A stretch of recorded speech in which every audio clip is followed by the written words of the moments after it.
Let's get into it. 1, 2, 3.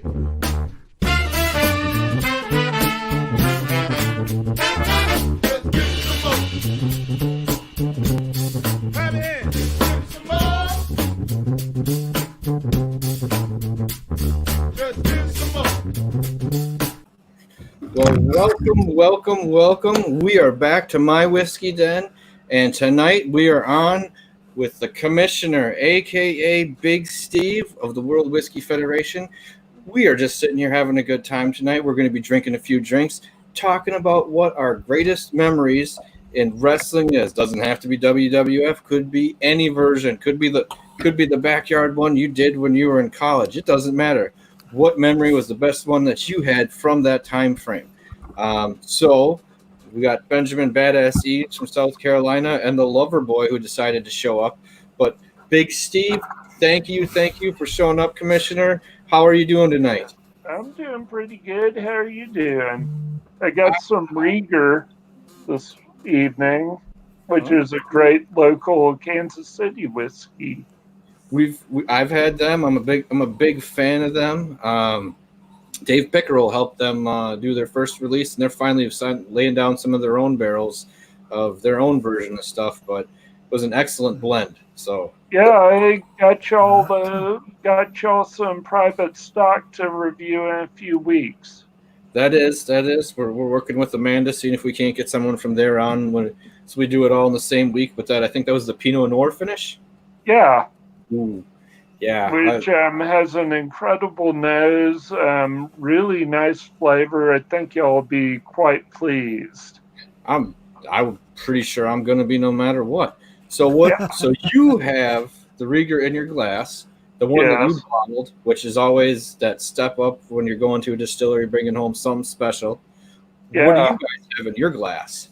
And anyone in the chat, what the hell are you people drinking? Is hell okay? Am I going to get the alarm on that one too early? I don't know, Mr. Potty Mouth. Well, I don't. Hell is not going to get. I don't think hell's going to get potty mouth. I've got just a standard Riegers in my glass currently. Well, they're going all local. Ben, what are you sucking on? The greatest bourbon known to man. Oh. The harbinger from the ginger land. Yeah, that's that ginger power going on. You got to name a Texas wrestler if you're going to do that. Yeah. Now you got me concerned. I don't know if I can do that. God. Ben's looking it up on his phone real quick. Yeah, I'm going to have to look it up. It's been too long since I've been into wrestling to remember that kind of details. Awesome. Hey, easy one. Stone Cold Steve Austin.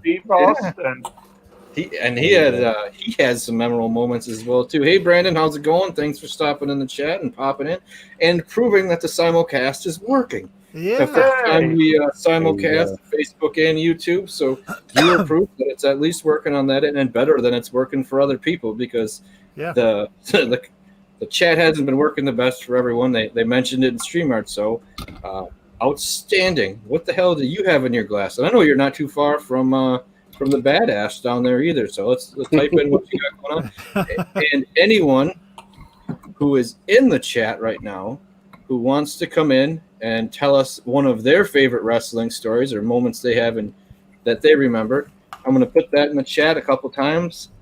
It should go out there now. Just click on it, hop on in. We'll bring you into the stream, and you can tell everyone what your greatest memory is. So now, some people might not know this, but the commissioner used to work for WCW. Yep. So you actually were in the industry, which I think is pretty damn exciting.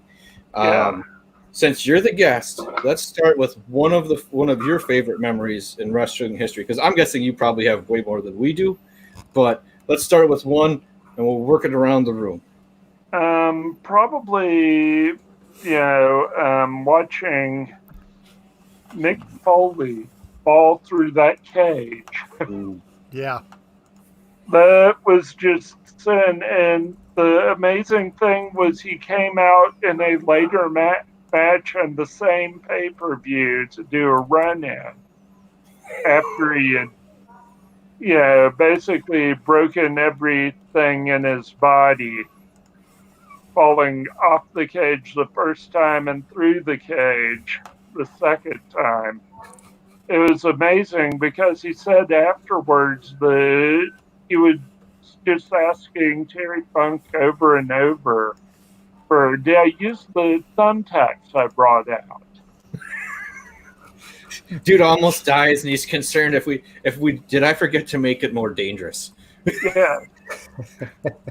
We were talking before about how much I think thumbtacks are just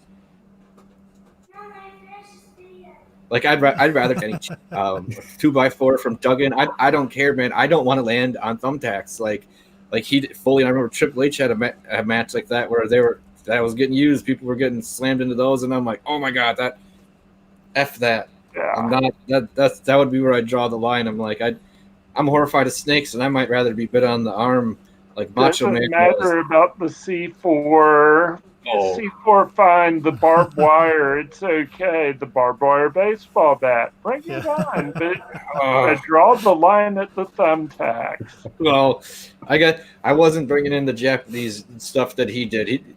Foley was just nuts, man. When you look back at everything he did. Yeah, him and Terry Funk in Japan. That was.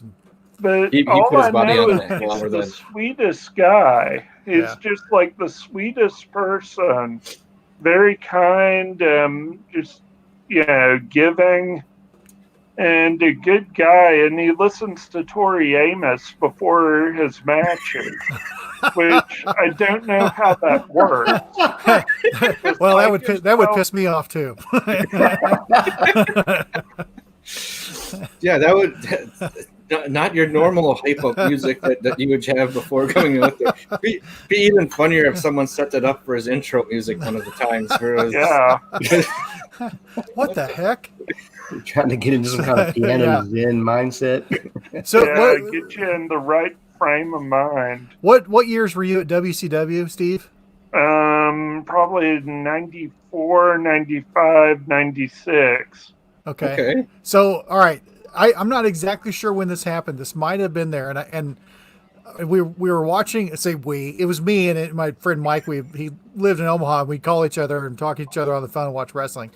But we were watching WCW, and it was one of the times where they had WCW was on the same night as WWF, and I can't remember what that. But we were watching it, and something happened that was clearly off script.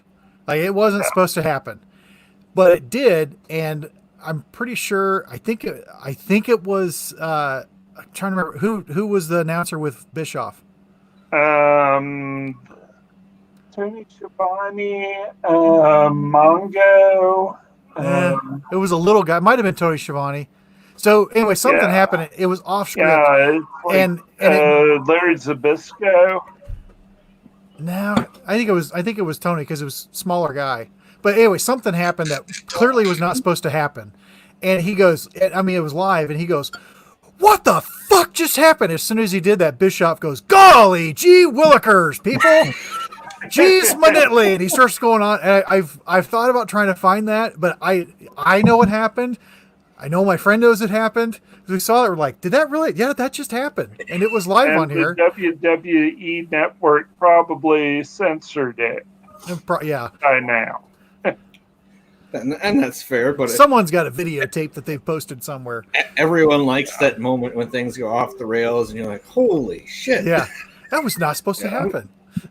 Yeah, for some reason, if it ever goes off the rails, the referee does this. Okay. To signal to the cameraman. To signal to the announcers go to the crowd. Something wasn't working. Okay. Someone actually hurt themselves. Yeah. Yeah. Or like when really infamous incident. What was one of the Hart brothers that fell from the roof? That was Owen Hart in Kansas City. We were watching that. Yeah, I guess live when it happened. We saw him drop, and then they started cutting everything away, and it was just like, that was live 15 minutes from me. We were watching Ed and Kemper Arena. We were watching it that night. It went blank. Yeah, and I had people that I worked with that were at the match. and they're like, yeah, it just got real quiet. I just admire, Michael Cole gets a lot of shit for people for being the announcer of WWE, but the way he maintained composure the night that Jerry Lawler had his heart attack. Yeah. You just have to admire him for being able to keep it together and keep the show going when something like that happens. Yeah. It's totally goofy when when you see something like that, it is good to see someone stay calm, but usually when you hear it like afterwards, like they kind of blank out, like, it sounded great what you're doing. Is like, I don't even know what I said. Like, I just I tunnel visioned it to get through what it was and just tried to stay as professional as possible. But those two things would be extremely tough as an announcer to handle. Or hey, anyone who had to go out on after that. I mean, that's that's like just someone on a football field getting taken off in a cart, or worse. Yeah, and you're supposed to get your head back on straight, and that's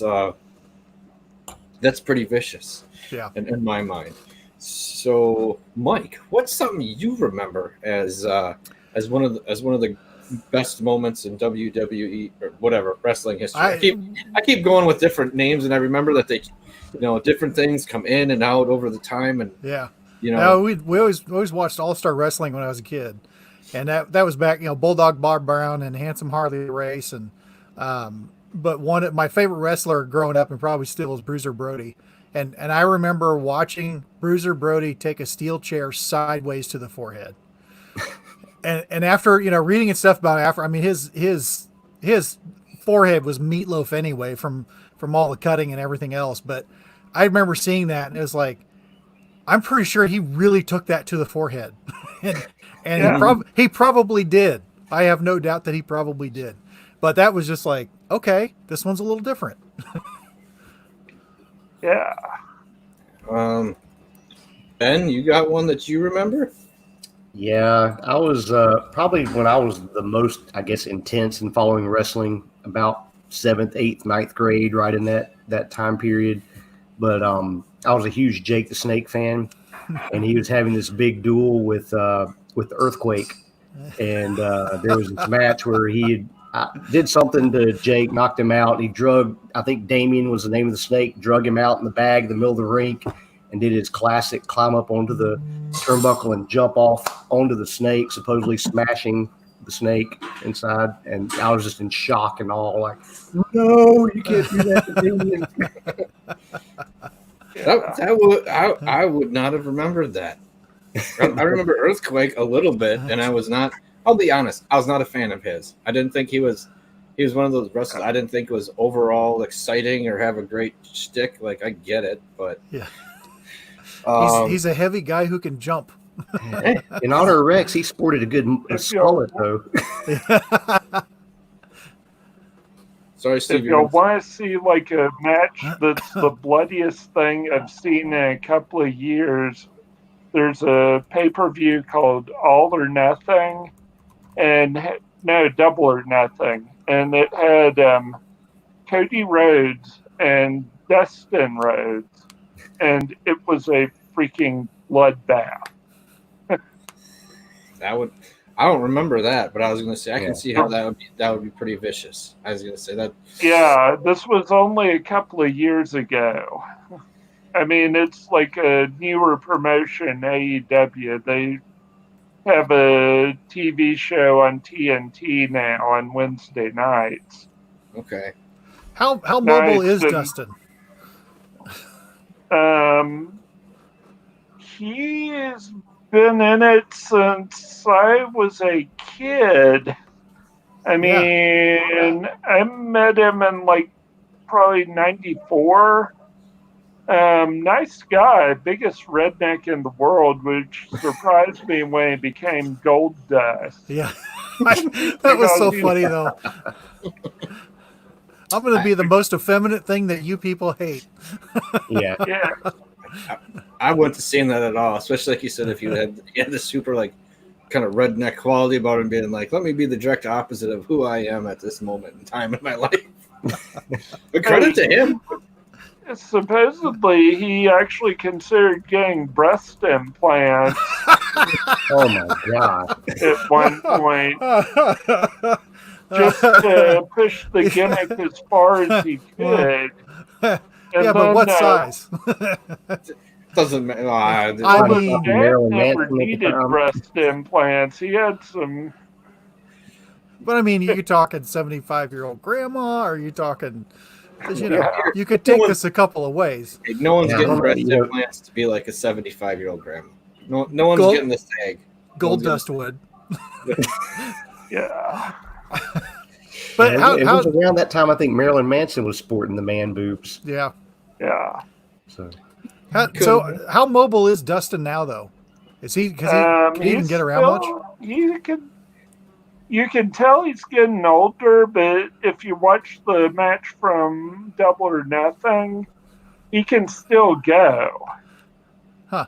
But he's getting to the end of his career, though, and you can tell that he's getting. But with his brother, he could still go. It was match of the year last year. Huh. Okay.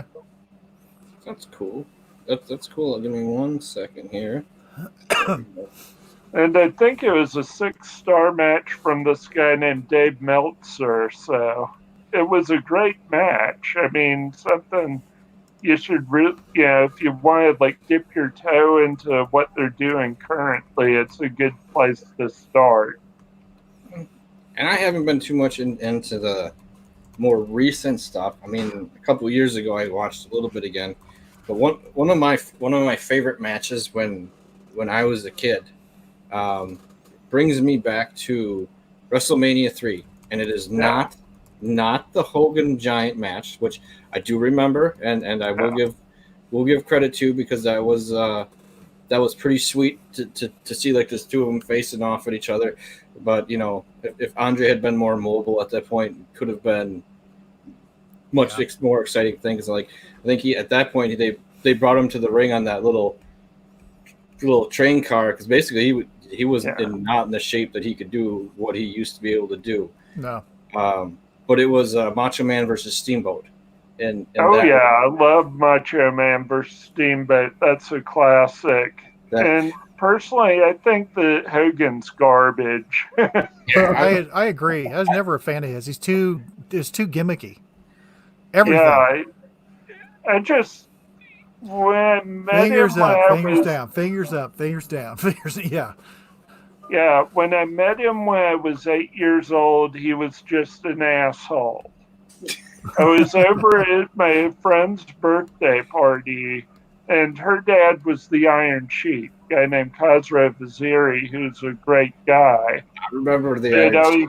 But I grew up with his daughter. He got me the job at WCW.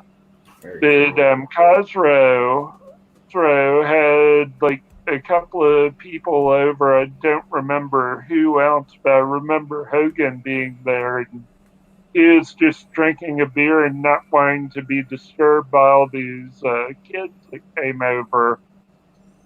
And he was he destroyed kayfabe for me in that moment, and I was just like, "You're an asshole." But I'm gonna say that you're not the first person I've heard say that about him. I've heard a few people say he's kind of an asshole, and I'll be honest. When I found out he was the one that ratted out Jesse Ventura about starting the union, Jesse is quiet, just in the locker room a couple times mentioned starting a union, and I think he was in depositions with McMahon about basically him getting licensing rights to his name, and if they show anything, he gets a kickback check where none of the other wrestlers do. But in the deposition, he asked him about it, and he's like, "Oh yeah, Hogan told me," and I would have been like, and I think that's why they don't talk anymore either. I think it was right then was the end of discussing things. Hogan and Ventura being buddies. I would be pretty pissed too. Yeah. Like you said, he's and we were kind of friends at that point, and he's and that was the end of that, because I can't trust you. You can't be my friend. And I'm like, oh, I mean, I met Ric Flair in a bar I was bartending at, and he bought drinks for everybody. He went out with like a $2,000 tab. He lived the gimmick. He was. So every time did he go, woo? Did that mean like a round of shots for the bar? Yeah, he did a round of shots for the bar. Yeah, being in South Carolina, there's a lot of stories that go around from, I think it's late 70s, early 80s somewhere, where Flair and I think some of the guys from the Four Horsemen were living down in Myrtle Beach at the time.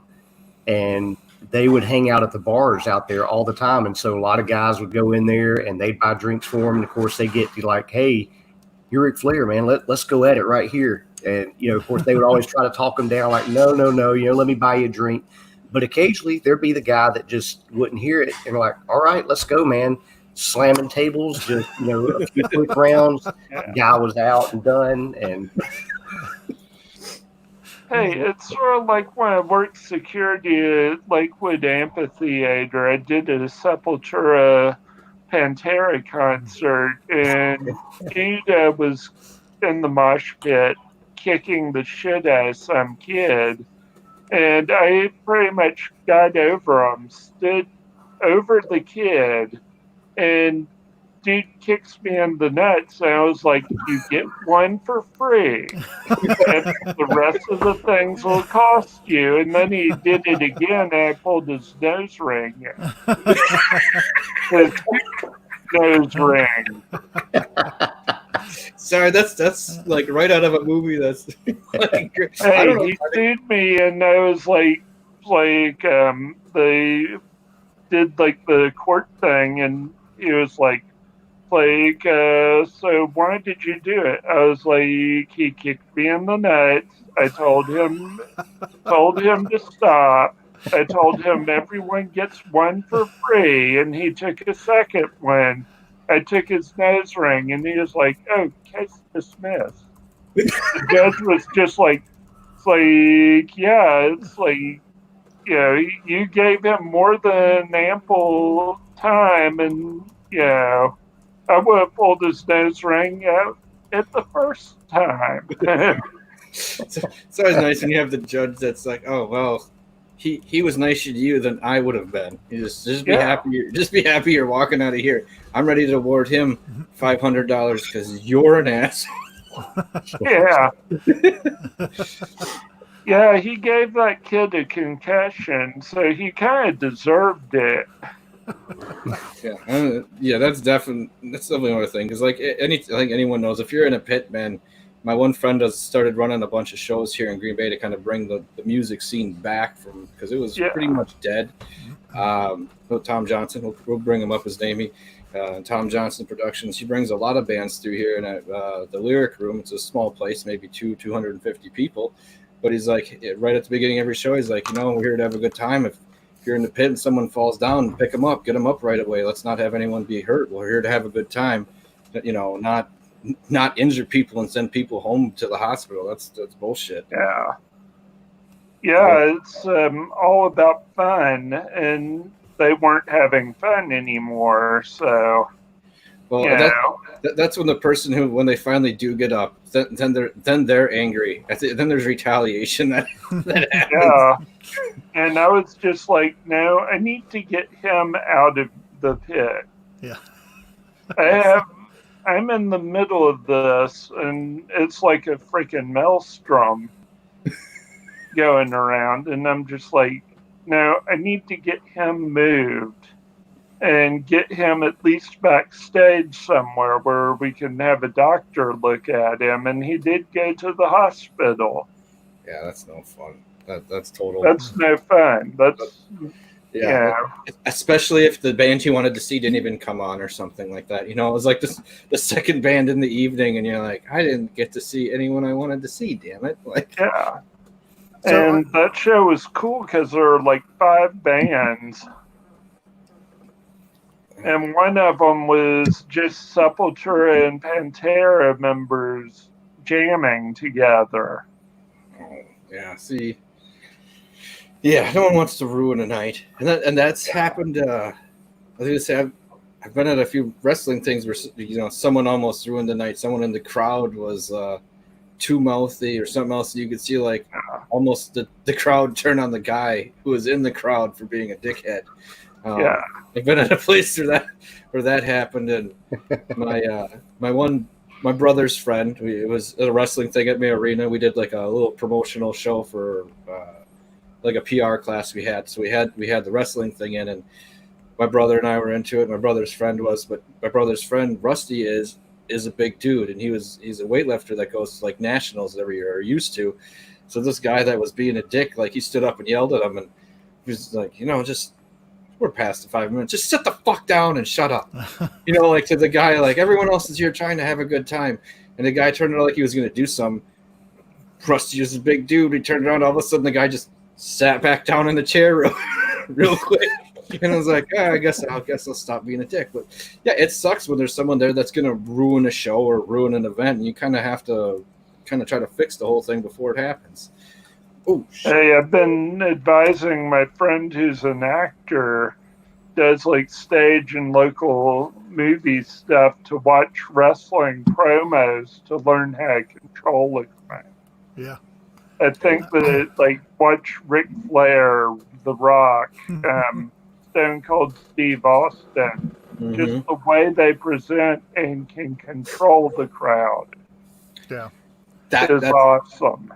And that's something that a lot of times that can be almost a better memory than some of the events, is how someone is controlling the crowd before and after an event. Oh, hey, DJ, good to see you in here. Coming out from the West Coast. How's it going for you? And what are you drinking, buddy? So I got a music question then.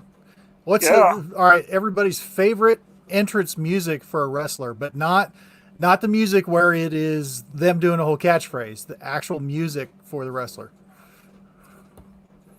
Probably Wreck, but it's Mick Foley's theme from when he was just Mick Foley.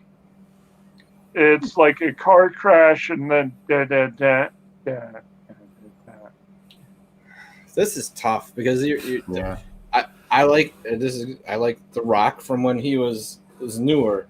And then if you roll back time, God, that is just tough. If you're asking me about a current wrestler, probably Chris Jericho's current theme, Judas by Fozzy, which is also his band, is really good. Or older Ric Flair, that's Brock Zarathustra. How can you go wrong with that? That's really good. I don't know. It's hard because I don't remember all the good ones from when I was younger, and some of them like changed it up 2 or 3 times too. Yeah. That was part of the thing that kind of screwed me up. I always like the Undertaker, just the old one with just the bells. But I do not like Kid Rock. Well, I'd say I don't like. I'm not really into Kid Rock. But when Undertaker did the American Badass, and then he had that theme song, it was very fitting. It was right when he would start playing, said "I am American Badass," and he'd come out there and riding the bike down the ramp. That was pretty freaking cool. Still, the greatest intro I've ever seen is like Kurt Angle, who turns a chant of "You suck" into a love song to Kurt Angle. That is good. Oh, and DJ 11, I was just thinking about that, but I couldn't bring it up in my mind. DJ 11 said, Coco Bewares. Thanks so much for coming in. And I was going to say, that one popped up in my mind. I just couldn't remember the whole song, but I was like, there's a couple people back then that, like, I liked the intro, like, when it hit, but I didn't, I'll be honest, I didn't like Macho Man's because you recognized who it was right away, but it wasn't that exciting for me, and I don't know. I guess I wasn't as into the whole Elizabeth thing and how she became an issue and stuff. I didn't wasn't as excited about that. But there were some other people from back in the day that Rowdy Piper. Yeah, liked his intro. I was gonna say I dug. But that was so obvious too. I mean, one note, you're like, he's coming, but it was still cool. Yeah. Yeah. But I was gonna say, like his I dug. Like I knew what was going on. But that was going on. So that would probably be one of mine.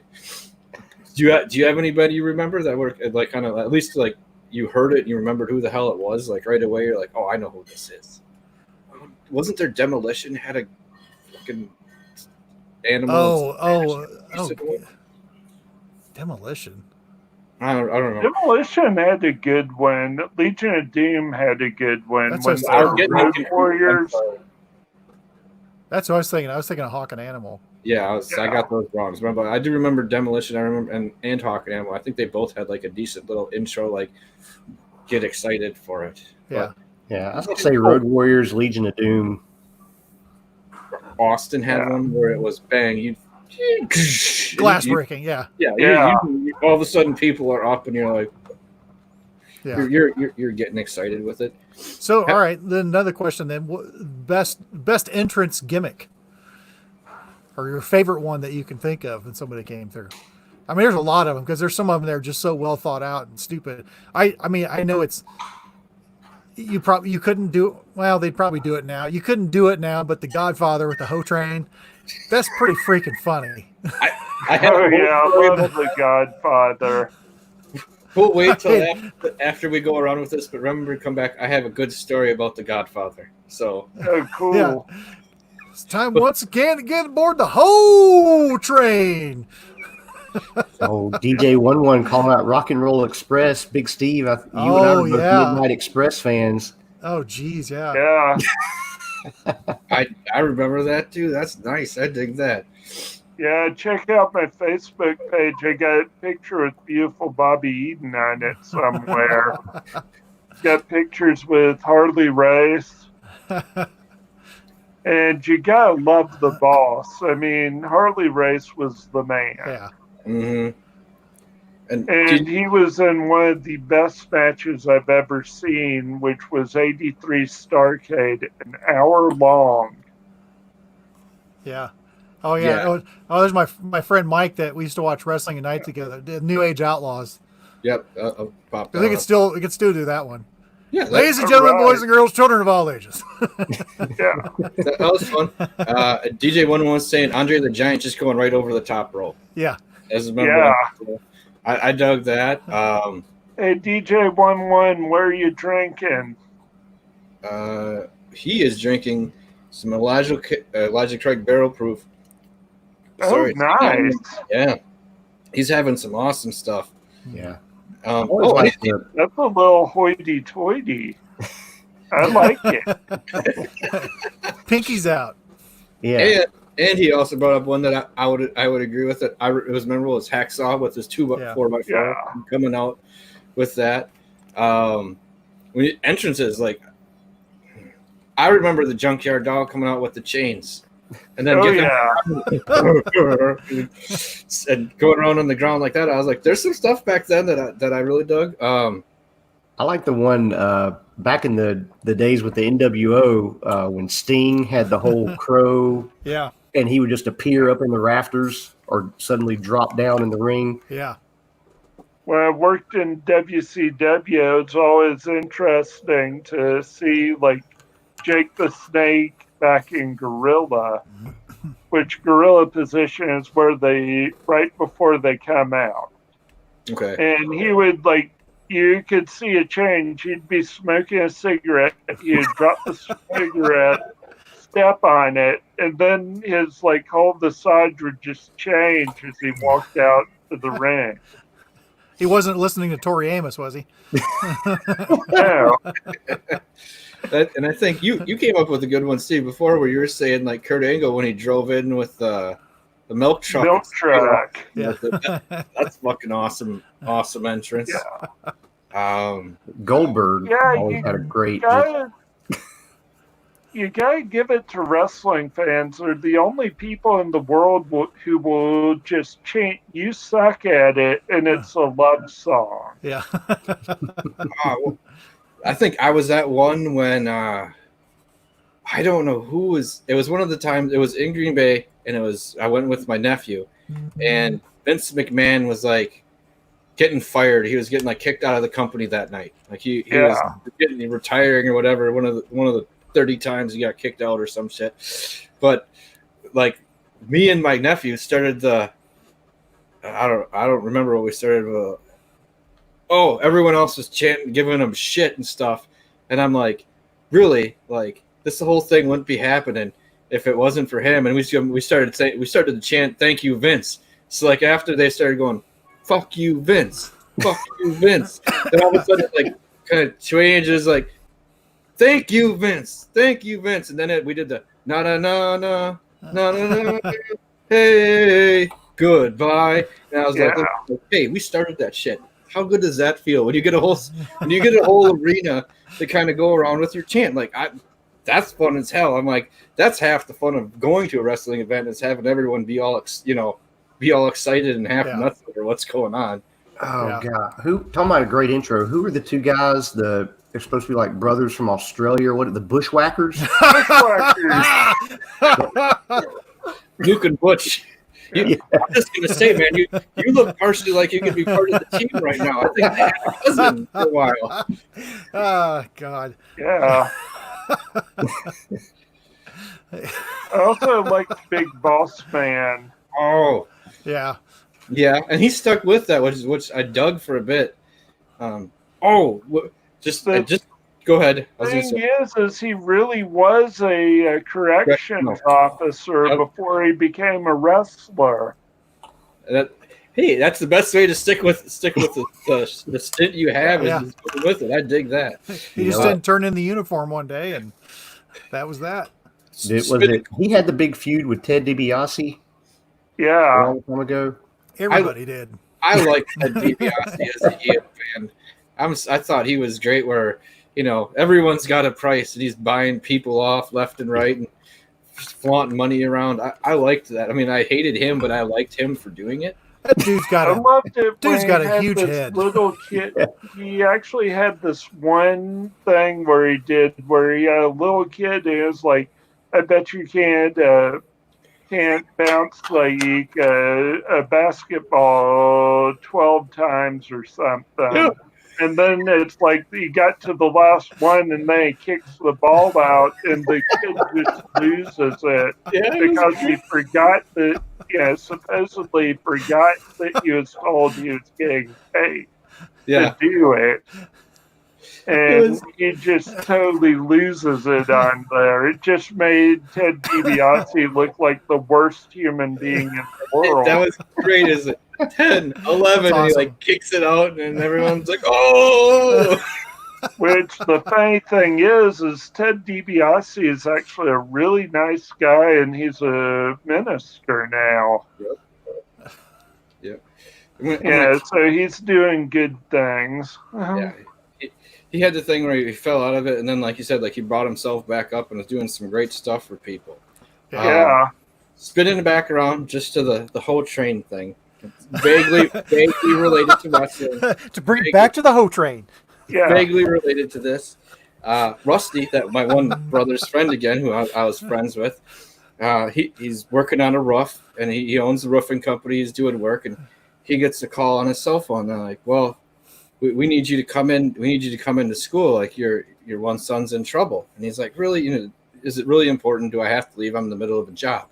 You're like, "Oh yeah, you got to get down here right away." So him and his wife show up at the principal's office at the same time, and they're like, "Really, what's going on? Why do we both have to be here? What really happened?" And they're like, "Well, I don't want to give his last name out, and we'll just go, well, Rusty, we have a serious question for you." It's like, what? What did he do? They're like, "Well, we have some questions as to whether or not you're running a brothel out of your house." And they're like, "What? What are you talking about?" "Well, your son keeps going around school, and he's only about 4, so like kindergarten, first grade, and he's going, 'Pimpin' ain't easy. Pimpin' ain't easy.'" So he's like, "Oh my God, it's from a wrestling show. That's not what's going on. we're not running a brothel out of our house. We're not running a cat house. We don't have anything that like it. But once again, Rusty's a big dude. They thought, maybe he is imposing. Maybe this could be happening. So he had to come off the job to explain to the nun that they weren't running a house of ill repute.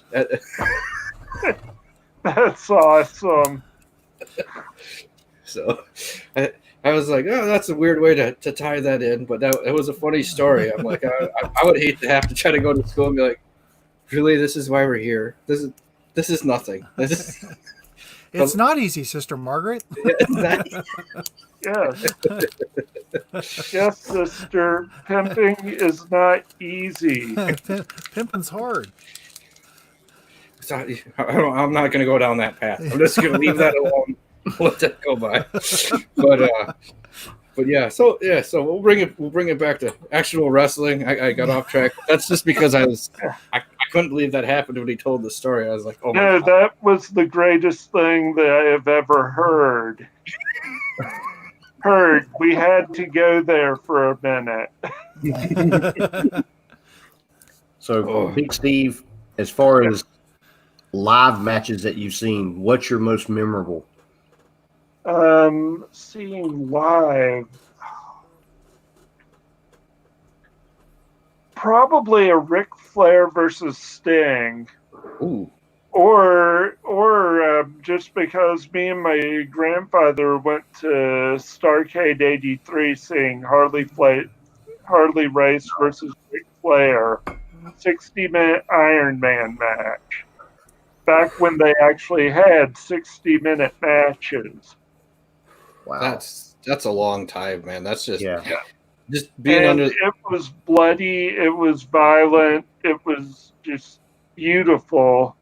And it was like old school. If you have a chance, look it up on YouTube or something, or if you have the network, WWE Network, look it up over there because it was just that good. That's awesome. Those are, like I said, those are the ones, like there's some stuff that sticks with you when you see it. Just because it was that like fantastic to see, and especially a lot of times it is one of those longer matches where you're like, this is just like I said with the Steamboat Macho Man one. I think that went on for 45 minutes.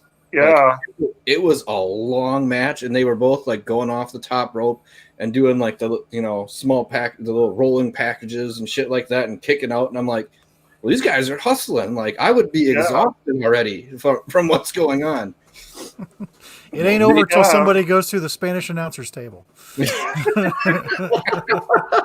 the pay-per-view's never official until that happens.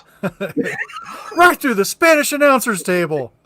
And it's got to be the Spanish announce table. That's right, yeah. Count if it's the regular announce table, Yeah. the German announce If you go through the Portuguese table, the match is still on. Yeah. That's true.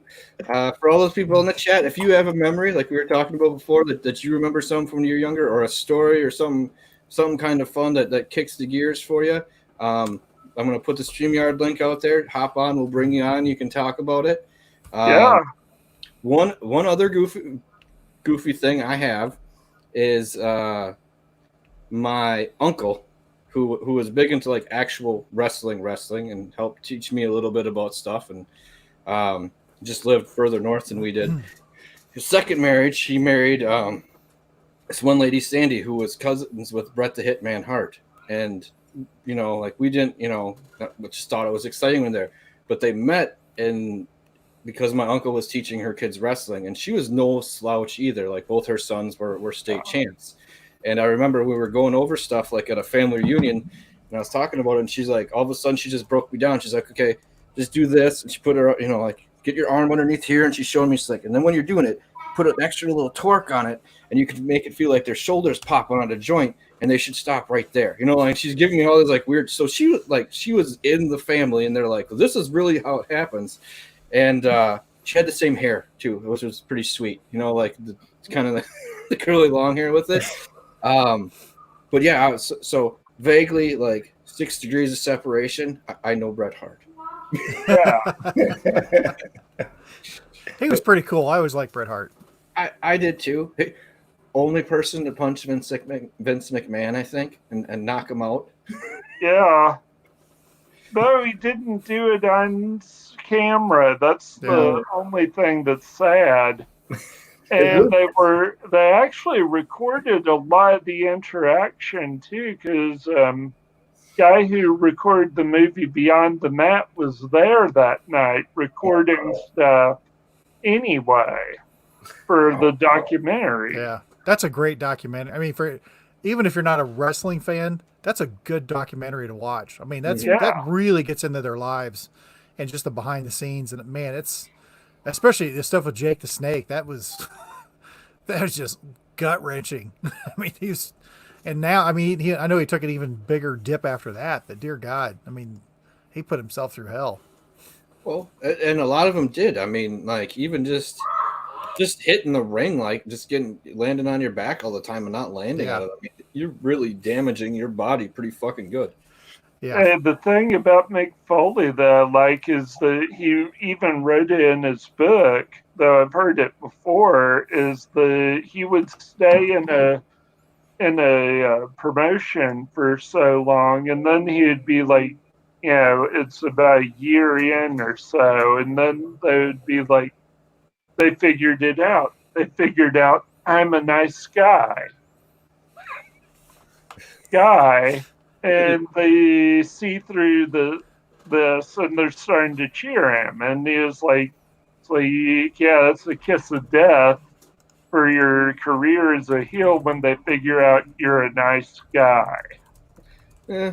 Well, that's okay when it changes. I mean, that's how you do kind of get that shift. I mean, that's actually kind of more exciting is when you're there, when you see someone's like whole persona change, like someone's been like the evil guy for so damn long, and all of a sudden you get that like glimpse of like, well, they're really not that bad, and things might not be going in their favor. Maybe Vince McMahon hates him the last 2 months, like. Yeah. And all of a sudden you get to change and you get people chanting for him. Like I liked it when the heel had the fans behind him, that's the most exciting part. I'm like, I would be that in the crowd. Once again, I would be sometimes that guy, and my brother would be the guy chanting for the heel. Like there's no way to get the crowd excited and pissed off as if some other people are chanting for the heel or doing the Jesse Ventura thing. Like, oh, that's horse shit. That's fucking interference. He should be kicked out of here for hitting him with a chair like that. And people are like, oh, he's the bad guy. I'm like, hey, you guy used the chair. It's his, and like just get everyone excited. I don't know. I guess I like it stirring the pot. I guess. Yeah. I like stirring the pot. Well, who was your favorite Patsy wrestler? Like the guys they brought in, the no names. Brooklyn Brawler. Most memorable for me was the Brooklyn Brawler. Oh my God, he was awful. Yes. Yeah, and Mike Horowitz was this guy that used to bury Horowitz. He would come out and he had like on the back of his wrestling gear, he had like a big handprint, and he would always come out and do that. It's like giving himself a back spin, and he sucked. He was a great worker, but he was like never a big guy. He was never like top of the card or a winner. I mean, I also like Al Snow. He used to carry a head out. Like a... Was it like a mannequin head or something? Yeah. No, a real one. Yeah, I remember. There was a head shaker stuff at one point. He knew a guy. Hey, which he actually had a toy removed from the shelves because they thought that it came with the mannequin head with one of his wrestling figures.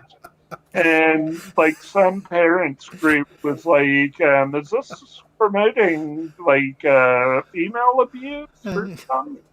Some shit like that.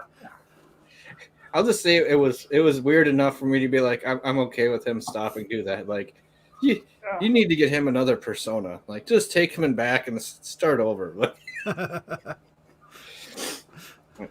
Yeah, there are a few guys that felt about that. Like recently, a guy named Baron Corbin. They just need to take him away from TV for 6 months because he gets like go home heat and not like, there's heel heat and go home heat. And he gets go home heat. Heat where the crowd just wants him to go. I mean, heel heat is what Ric Flair would have, where the crowd's loving it, and he's made them hate themselves for loving him. Well, and that's gotta burn, like, hurt a bit too. Like when you're getting to the like, you're not being the heel, but you're like, just get off the stage. Like this match needs to end. Get out of here. Go home. Yeah. Like that's gotta burn to go home and be like, well, I guess I get to be that guy for the next month. I have to be this support that keeps getting his ass beat every time I go out there, and no one cares either way. I'd have a hard time not wanting to take it into my hands at some matches to try to change it a little bit. Hey, I'm just hoping if we do another wrestling gig on this, that we could get Matt REHWOLDT.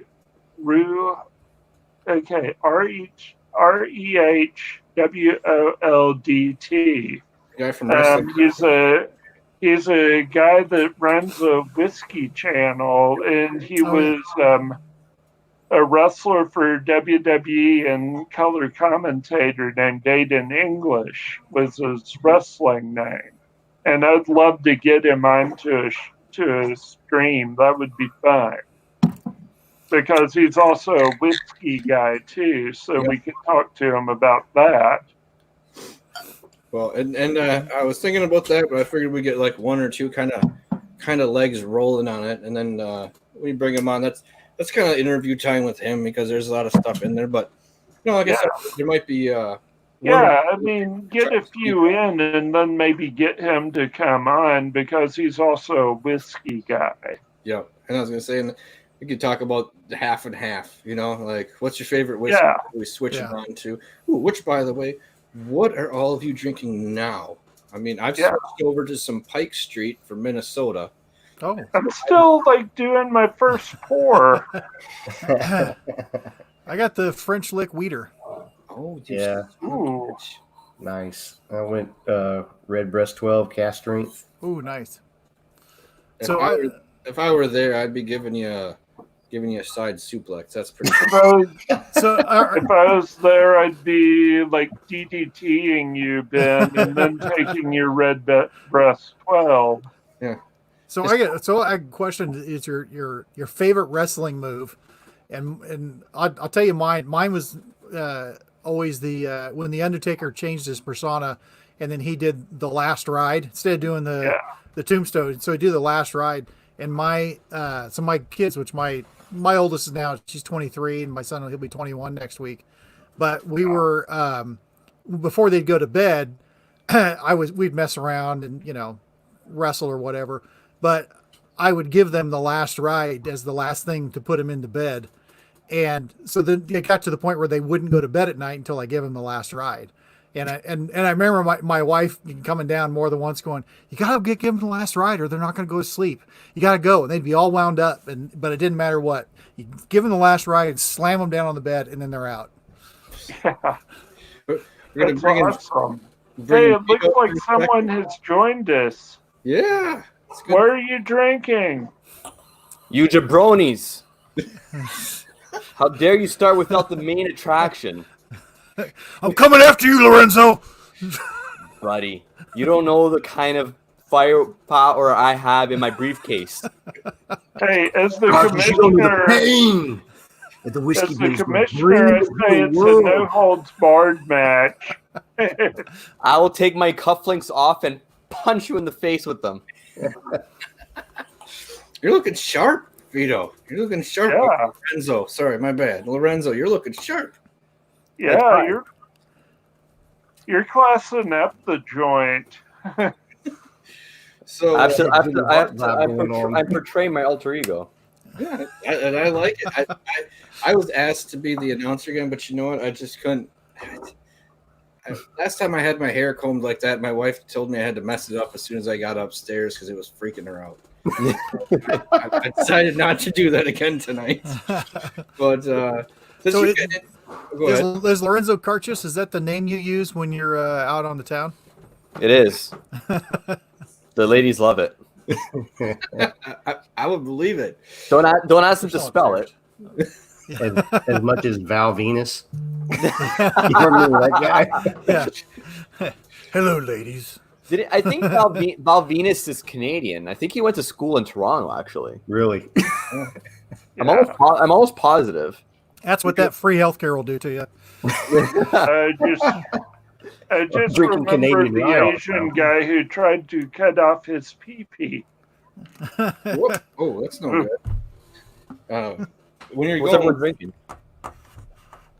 I am on the Pike Street Weeded Bourbon from Minnesota, from Panther Distilling. It's pretty tasty. Red breast cast strength here. Rieger. There you go. Yeah, it's a little bottle. It's a Kansas City bourbon. Really wonderful stuff. Which Kansas City? The good one. This is the one in Kansas. Yeah. That's going to be a joke forever. The real one, yeah. I never could never going let away. that die. So what are you sipping on over there? What do you think I'm sipping on right now? Give you 2 guesses. Something Canadian. Oh, Wild turkey. strike 1. Oh, strike 2. Lafroig. I'm drinking Carchus Fino. Nice. See? I didn't get there, but I kind of knew the answer, so that would have been cheating. When you guys are talking about Val Venus and stuff, all I thought was Ravishing Rick Rude for a second. Yeah. The hip move. The best tights in the business. Yeah. Man, I was a Rick Rude fan too. Yeah. You get over top of somebody. Mm-hmm. You guys have about a half generation on me in terms of the wrestling world, because I started watching at the height of the Attitude Era. That's with fair. Triple H, Stone Cold, The Rock. Were all just like Kurt Angle. The milk truck incident is one of my first memories of watching wrestling with my older cousin. I went to the first pay-per-view. That's one of the ones Steve brought up before as like one of the favorite entrants was the milk truck incident. The milk truck was fantastic. I hit that second year of that when I came back. That was kind of the second time I kind of got into it. What's some a match or something you remember as being memorable from any wrestling division it was from when you were younger, Vito?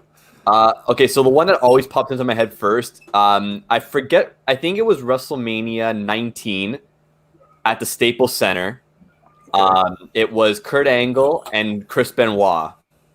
Yeah, I remember that being just an unbelievable chess match of just submission artists, and that's the one that definitely always comes into mind first because I loved both of them.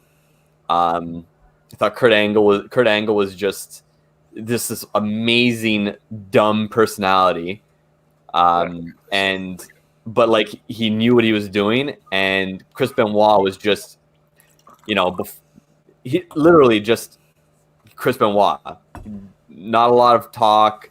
He just that missing tooth thing, the scowl, everything, everything just worked for him. The flying headbutt.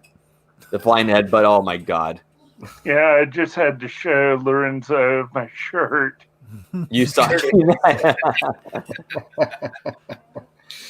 Benoit, what he known as the Canadian Crippler? Yeah. I would have thought Wolverine, but you're right. The Crippler, I remember that. Yeah, the Crippler crossface was his. Was his move. I do remember that because I remember rooting for him because I think another submission match was Jericho versus Benoit at 1.2 where it was another, just like you said, it was like a lot of people just kind of going for like tight submission moves and trying to pull it off. So those were my favorite matches, just the ones where you know that it wasn't going to be a tap out, like a normal pin, that it was going to go to submission. Yeah. Even with something like silly like the ankle lock, like you can get out of that pretty easy. But like it was still amazing to watch. But then when he started implementing the leg lock with it, when he like would grab it, then fall back, wrap his legs around your leg, and just continue to crank on your ankle, that was a game changer. I was like, oh, now he's figured it out. Because I'd always watch and be like, you should be able to break out of that pretty easy. And as a younger kid, I was like this is real. Like this isn't scripted at all. Like break out of it. Well, and then you gotta have the good announcer that's like, oh, he's gonna break it. He's putting so much stress on it, his tendons are gonna snap. I really have I stopped watching near as John Cena started to really gain a lot of traction. I think it was around his like 7th or 8th wrestling title, where I was just like, okay, I've had enough of this. But I still watch on occasion because my younger brother watches it still, and it's not the same. The announcers suck. I fucking can't stand. Sorry, I dropped an F-bomb. I can't stand. Okay. I can't stand. What's the stupid announcer Michael Cole. Can't handle him. I never could. I always hated him. I would love when The Rock would just degrade him. Like there was no tomorrow. That was my favorite, like backstage stuff to watch. Just The Rock insult him. And I'll bring it back to the best moments. I loved the way that Jesse the Body Ventura and Gorilla Monsoon worked as announcers together. Yes. So, just Gorilla being like the pro good guy, and Jesse being like the first like rooting for the heel. I thought that was fantastic. Like just like he had me working on the same thing. Like I rooted for Jesse. Like I was, that's like I said, I would be on that side. I'm like, and it is grossly unfair. The good guy used the chair, and the bad guys, that dude should be, like just stir the pot. I'm like, and that's what I love Jesse doing, was like, well, that's just bullshit. I can't believe they did. I think that was one of the few fantastic things Vince did, was putting him on the bad side and having, I don't know if it's been all the time since, but having like a heel on the mic where it's like rooting for the bad guy. It wasn't. They didn't really put a lot of heels on. Like one of my favorite heels that I loved listening to was when they had John Bradshaw, Mr. JBL, when he was sort of transitioning from wrestling after his like little stunt as champion on SmackDown into announcing. And that's another character that I loved, the transition, because he became just this outrageous personality. What was it? WCW, WWF that had Jerry Lawler was kind of a heel announcer. WCW, I think he was a heel announcer. Yeah, he was just good in that. He was just color. Was WWE. He was Raw's announcer for almost. But he was more of a color. He was still one of Raw's announcers, so he's been doing it for 30 years. Yeah, he was color with Jim Ross. I never considered him a heel commentator though. And he was wrestling since the 70s. Yeah, that was my, obviously growing up a little bit later and getting into it. Definitely the Jim Ross, Jerry Lawler combo was my favorite. Andrew said Jim Ross is a senile old man on AEW now, but he still loves listening to him. Listen, I just want to hear him say slobber knocker one more time. I know. Yeah. Or he's swinging like a pig with a tail between his leg. Yeah. That's funny as hell. But yeah, there are. That's almost like listening to Madden talk when he's. Oh my god! Through a hole, like it's the same way. That's a nice Canadian whiskey there you got. Ooh. Yeah. BA. Ooh, Canadian. Honor of you, Lorenzo. Blame Canada. Okay, so all right, I'll give a challenge to everybody. Name a wrestler and a whiskey that matches that wrestler. Wild Turkey 101 and Stone Cold Steve Austin. Fuck. See, I was going to say Brimstone and Steve Austin.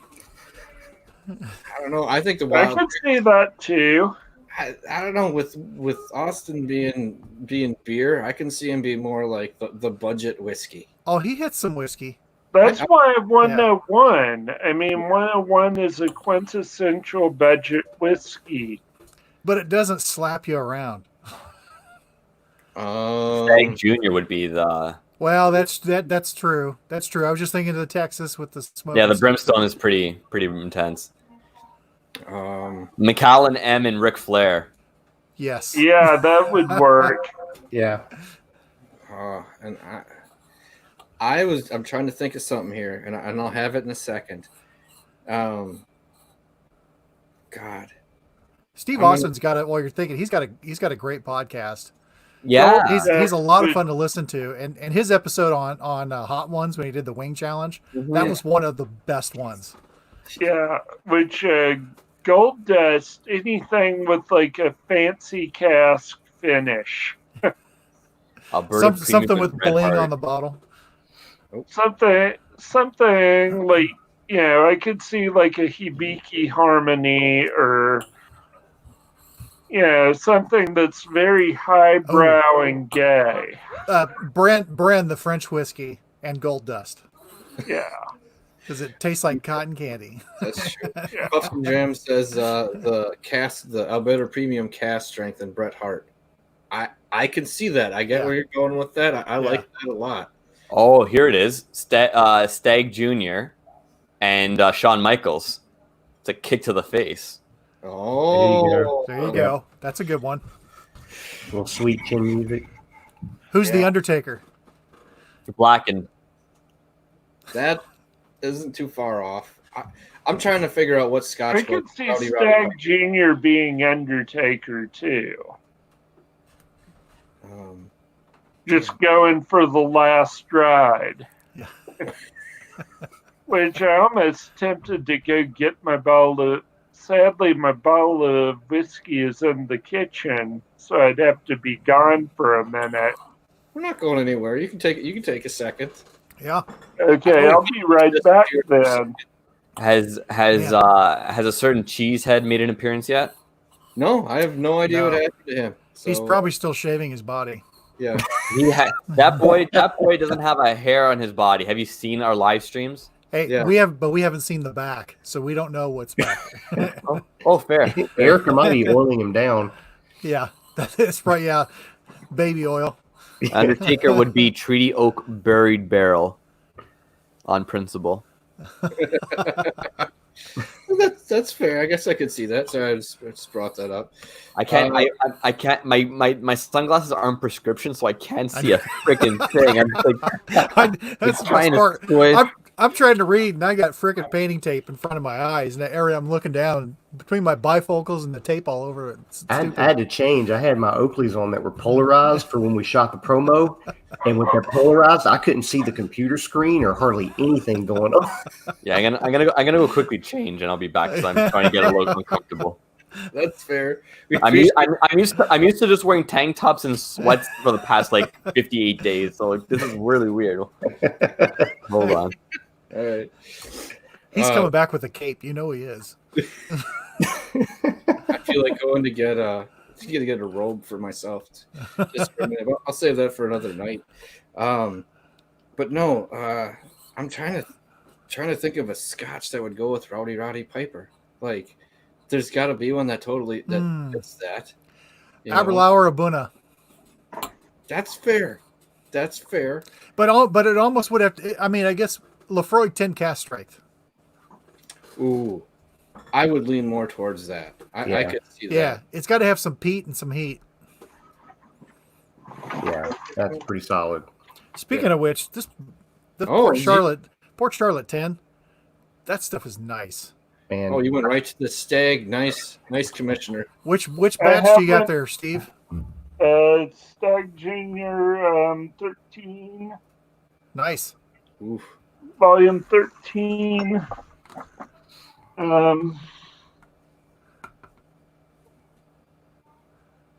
Yeah, this was a punch in the face.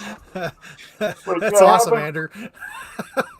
Yeah, put that up. Andrew says his favorite moment is he saw WWE in Calgary a couple years ago, and he was in the front row. Titus O'Neil was standing in front of me, and I told him to sit down, and he turned around and asked who the hell said that. Yeah. So remember seeing some of the matches where they would carry it through the stands? Oh yeah, they carry it out into the crowd. That was just awesome. Yeah, you'd see people swinging and being stupid and stuff, but they would go all through the crowd. That was so much fun. All right. Oh, Nathan's saying that Glenn Farkless 105 and Rowdy. It's just tough. I don't know what to pick for him, but I feel like he deserves a scotch. I just don't know where to land on that. And maybe something that's a little crazy. I was almost thinking like for Rowdy Roddy Piper, I would give him like an Ardbeg 10. That's not bad. I mean, he's got to have some proof. Maybe an Ardbeg Supernova or Corey, but I haven't tried. I've tried like the Corey, but I haven't tried any other expressions of Ardbeg. Maybe I'm a bad cult member. Maybe we're too giving it too much thought here. I mean, really, a cheap, harsh Scotch would probably work pretty well for him too. Monkey shoulder. No, not for Roddy Piper. That's because it sponsors your show. Just because of that. Yeah. That's not bad. I mean, almost a Johnny Walker Red or Black. Something that's just a little harsh. Don't be mean to give him the red. Black. I mean, I'm a fan of his, but I'm just saying it's got to be a little rough. Lefroy Quarter Cask. No, that's just a beautiful whiskey. I was trying to think of something for the Road Warriors, and I keep coming back to just classic Jim Beam. Yeah. For those guys. Yeah. I'm trying to think of something so high proof that it's disturbing for Andre the Giant. It's got to be something that you can have like 3 bottles of, and still, and it has to affect him because I don't know. I saw somebody had shared a picture of a barrel rye cask strength that I think was pushing like 72 proof or 74 proof or something like that. Yeah. Ridiculous. Something hazmat. Yeah. But it has to be aged in French oak. Yes. That would be fantastic. And makes you slur and people can't understand you as soon as you sip it. And there's got to be something for Hogan that I want to be an American where it's American, but it's like not quite, like just. Like, he's Garrison Brothers all the way. It's not as good as they think it is. I can, and it's promoted a little sketchy. No, I feel like Hogan would be that American whiskey. Oh, it's a whiskey by a country singer. I can't remember the name of it. Oof. Whatever that was. It was a pretty rough whiskey. It's not a good whiskey for Hogan. Probably what's the whiskey with the eagle on top? Oh, it's not good, but I almost bought that. Not Eagle Rare. No, it's got an eagle stopper on it. It's a cheapie. Yeah, a cheap patriotic knockoff. I've not heard anyone say they like it, but they're like, I'm glad I got it for the bottle. Yeah, I like what it looks like, but I don't like it when I try it. What Ric Flair would be like a Blanton's. Blanton's is shit. I said it. Hate me. What'd you say, Ben? I said, what would you pick for NWO Wolfpack? I don't know. But I tend to agree with Lorenzo on that. Yeah, it's got to be something a little Jack Daniel's barrel proof.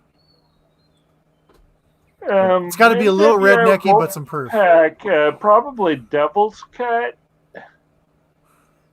I love Nathan's comment. Grandma he sees an antibiotic steroids.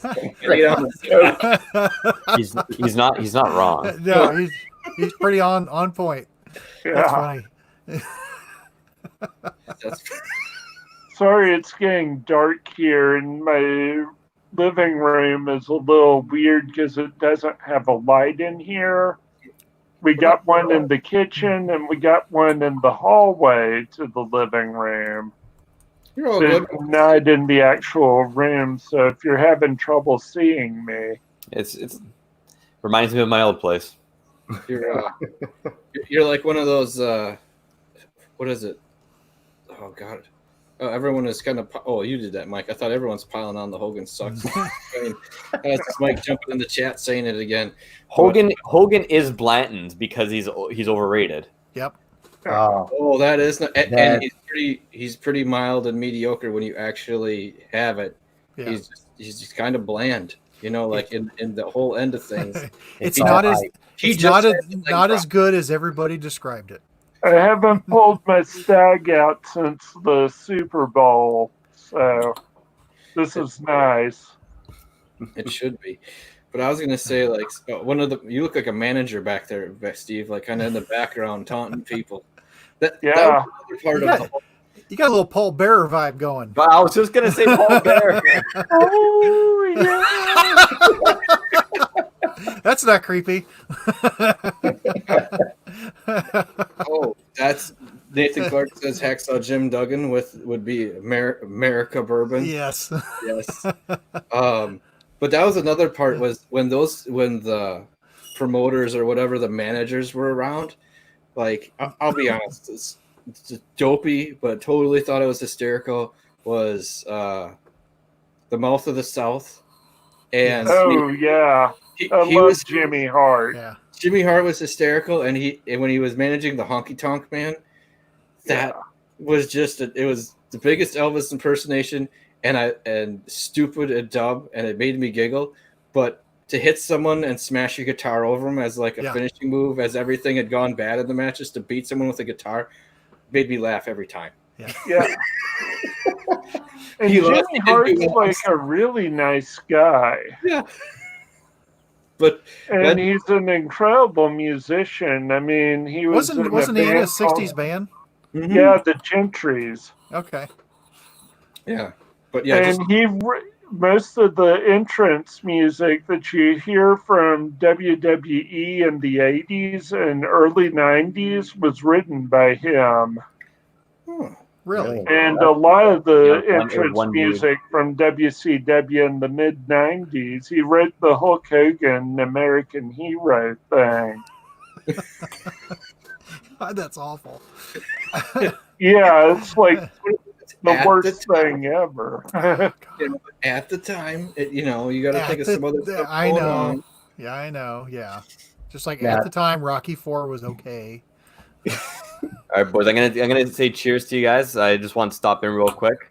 We appreciate it, Vito. Yeah, cheers. A lot of fun. I'm gonna catch this on the replay for sure because there's a lot of stuff that I want to hear you guys talk about, like your favorite matches and everything. So I'll watch the replay. And sounds good, Vito. We'll talk to you later. Thanks for stopping in. Yep. Have a great night, guys. An insane kick in the face. Steve, you brought up a while back. You brought up a while back about the Iron Sheik. Yeah. That was something I remember from the early 90s. It was during the whole, the first Gulf War thing was going on. Yeah. And Sergeant Slaughter, and I think it was the Iron Sheik, were playing these pro-Iraqi heels, basically, and against Hulk Hogan. And I just remember this one match on a Saturday morning where Hulk is storming off and he's going backstage, and all of a sudden Sergeant Slaughter jumps out and blows some big fireball at him or something in his face, and they cut away and they make it like some big tragic thing. Hulk got his face all burned up and everything. It's just one of those moments that just sticks in my head from wrestling. But. Yeah, which as a Marine, that actually pissed me off. I can imagine. Because Sergeant Slaughter is a Marine. A Marine, and knows just like, it's like, why the hell would you do that? Yeah. Right. I can see you doing a lot of things with an anti-American gimmick and being a Marine. I'm just like, you deserve to get your ass stomped. And every city you get, have a bunch of Marines just come up and stomp your ass for going against America being a Marine. What I found weird about that is over time, like all of a sudden Sergeant Slaughter was a good guy, and he was on G.I. Joe as a good guy. I was like, how the fuck did this happen? I was like, doesn't everyone remember when he was an asshole and like this double agent sort of thing? Yeah. I was like, no, we don't remember any of that. Oh, yeah, it's like, wrestling fans remember. It's sort of like Pepperidge Farms remembers. Exactly. Yeah, because I actually had like a little Twitter thing with Sergeant Slaughter. And I was like, how the hell did you do that? And then he actually came back and said, well, Vince thought it was a good idea. And I'm like, I would have stomped Vince's ass. Yeah. Yeah, you should have stomped Vince's ass. Well, it did, because I think at the time there was so much, if you will, patriotic zeal because of that first hit on Iraq and all, and with the military stuff going on, and man, he had people pissed off big time. Yeah, he was playing the heel part to a T. So it's like it was brilliant, but I still had Vince McMahon come to me and said, "Hey, I want you to be an anti-American heel." The Marine in me would have stomped his ass. Like, I just can't do that, Vince. Like, whatever. Pick a different thing. I'll fucking do that. But right now, that's not happening. Yeah, but I mean, some of the names they came up with, Frosty McChill was an option that Vince McMahon came up with for Stone Cold Steve Austin. So not every idea that Vince has. That's going to be my new pimp name. Yeah. I'm Frosty McChill. That is a horrible name. I thought I was going to go through Dairy Queen in order of Frosty McChill. That's like the worst. It's the worst ripoff of Dr. Freeze I've ever heard. That's funny. Yeah, because he came up and was like, well, I want to be kind of like a killer Stone Cold, was the concept they came up with. And then they sort of took temperature-based heels. He talked about that in the Hot Ones interview. What about Cold Stone Creamer Austin? Yeah. All right. So you're obviously you still catch up and watch a lot of the wrestling now, but which ones do you see as kind of carrying on the classic torch of the good old wrestling? From Cody Rhodes, anything AEW. AEW's been great. Y'all should check it out. Just even if you're just curious. What older wrestlers from the WWF and WCW are in there? Managers are Arn Anderson, Jake the Snake Roberts, Dusty Rhodes' kids are in charge of it. Okay. So you have Cody Rhodes, which is really fantastic wrestler, really talented, and Dustin, which is really talented. And he's gone back to sort of being the natural, though he still does the face paint thing.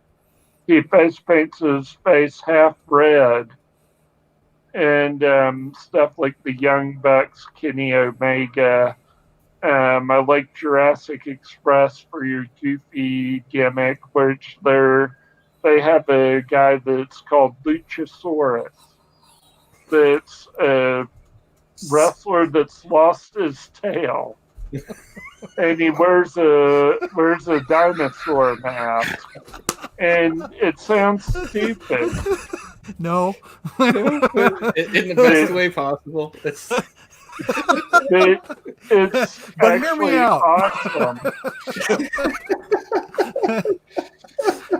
Does he fight like this? Because that would be Chris really cool. Jericho, who's amazing. I mean, I think that he's probably the Ric Flair of his generation. Yep. And I saw that AEW, they have like 86 people on on the fucking card, like in the Wow. On the their roster. stable.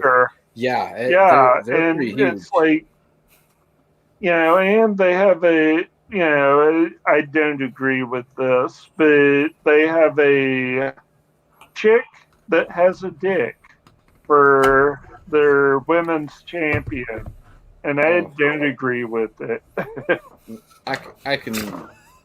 Like, is it a stunt or is it legitimate? No, she's legitimately transgendered. It's not part of the finishing move, is it? Yeah, no. Okay. No, and they treat her just like a girl, which I'm like not hating on transgender people. I'm just saying that I agree. it's just even though it's quite right for her to be pushed as a women's champion. I feel the same way. It's like if you're getting into track and field, it's like I know there was one a couple years ago that was in track and field, and he turned into a she, but she was built like a fucking dude. Like all the other ones are women. Yeah. She's out there with like biceps and quads and like she's fucking huge. She's like twice the size of any of the chicks in the 100, and I'm like, you won, but handily, but you had an advantage that no one else had. Yeah, it's not a fair comparison. Not to say that a woman couldn't beat him or whatever at some point. I'm starting to feel the stag. It's starting to settle in. You're starting to feel the horns, are you? Yeah.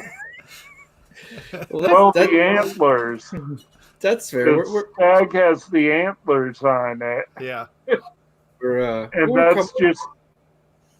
I try not to pull out the stag too often, but tonight was too good to not pull out the stag. Okay, Mike, you didn't bring it up, but you put it in the chat. That's fucked up. If anything move with the lawn dart, that's fucked up.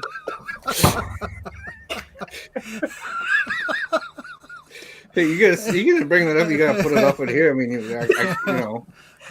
we're an hour and a half in. Like, you gotta really be watching to see something like that. That's fair. Yeah. What? Okay, Steve. What is her finishing move? I forget. Okay, then we're calling it the lawn dart. The teabag. Oh. I can see that. Yeah. It's not bad. I mean, I think it's something like a power bomb. They have a special name for it. A tongue depressor. Yeah, but there's also like a girl that is a legitimate. She works as a dentist in the Tampa area, Dr. Britt Baker, and she legitimately is a dentist. And her like finisher's great because she does the mandible claw. Oh, I love that when he would. I think that's cool. Like at least you're playing to the strength of what you are. Like I dig that. Yeah, it's like but Mick Foley still had the best mandible claw because he pulled out Mr. Socko. Jesus. No one wanted to get the claw from that thing, man. Socko you just did not want to. But I don't know. Everybody was behind it. Everybody was 100% behind it. Get it framed, but I have a Mr. Socko that was drawn by Mick Foley and signed. Oh, Jesus. Wait a second. I gave a Mick Foley does a charity every year on his birthday. For 24 hours, he'll do a signed Mr. Socko. And I got it on basically his birthday, the day before my birthday, June 8th.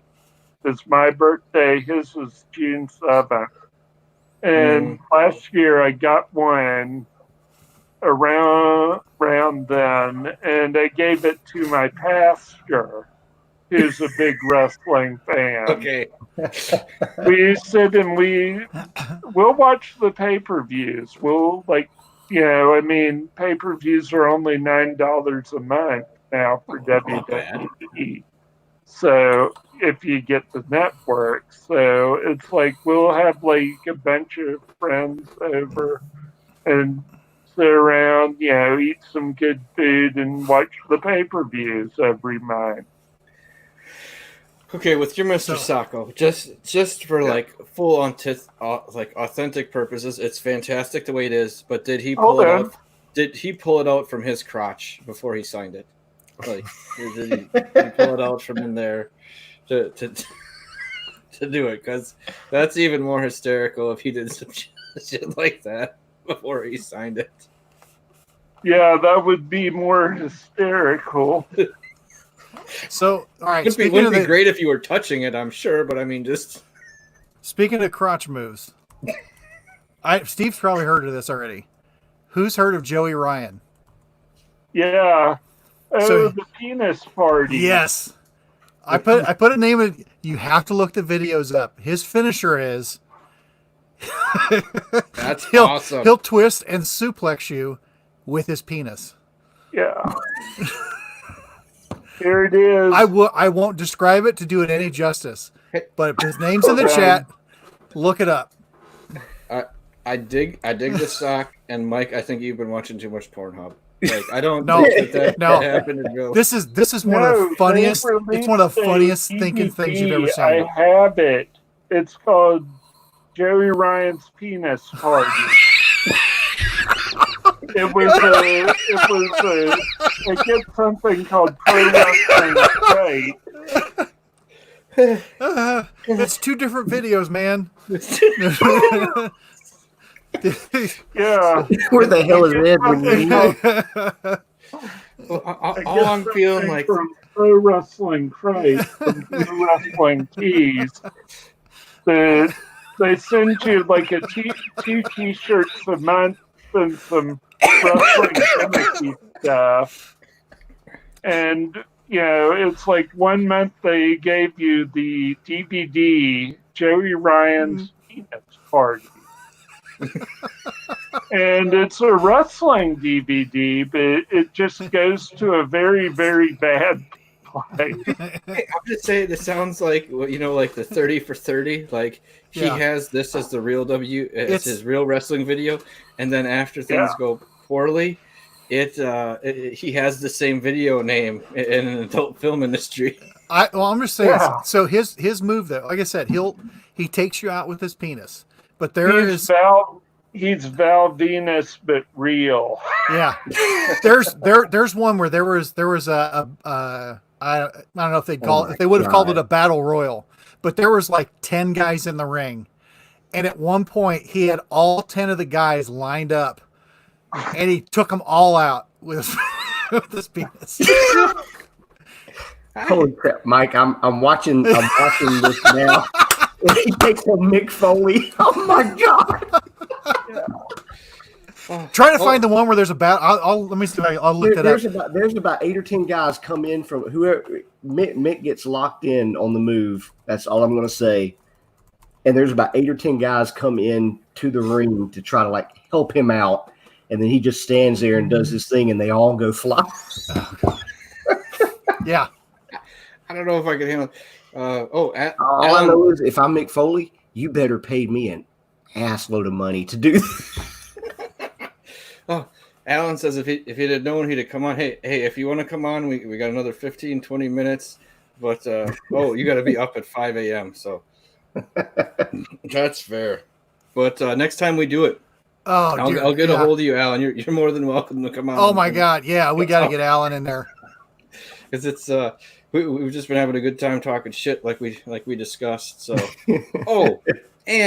and your partner Jolie was fucking hysterical today. This is long enough in the chat. The thing I don't think we're gonna get in trouble for it, but she sent us a Larry Bird's top 10 greatest hits today in our Facebook chat just to get payback for Mike leaving her kind of stunned up in the when you had you guys on. Like,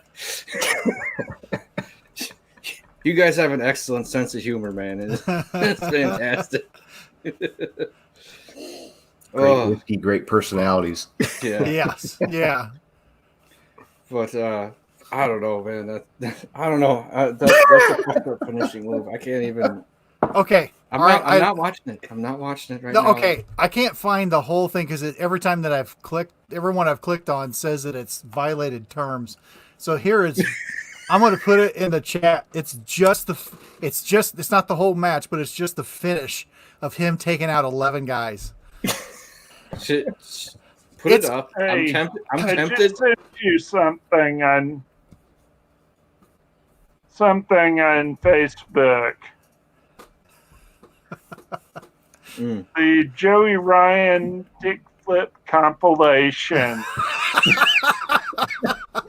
Is this still wrestling?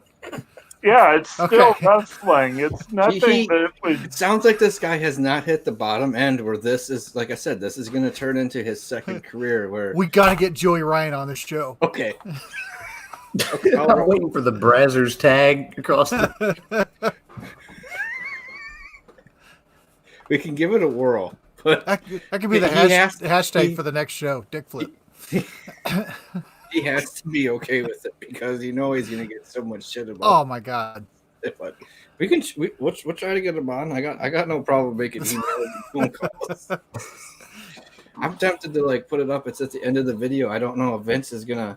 I want to see Alan and Jolie do that move back at the office.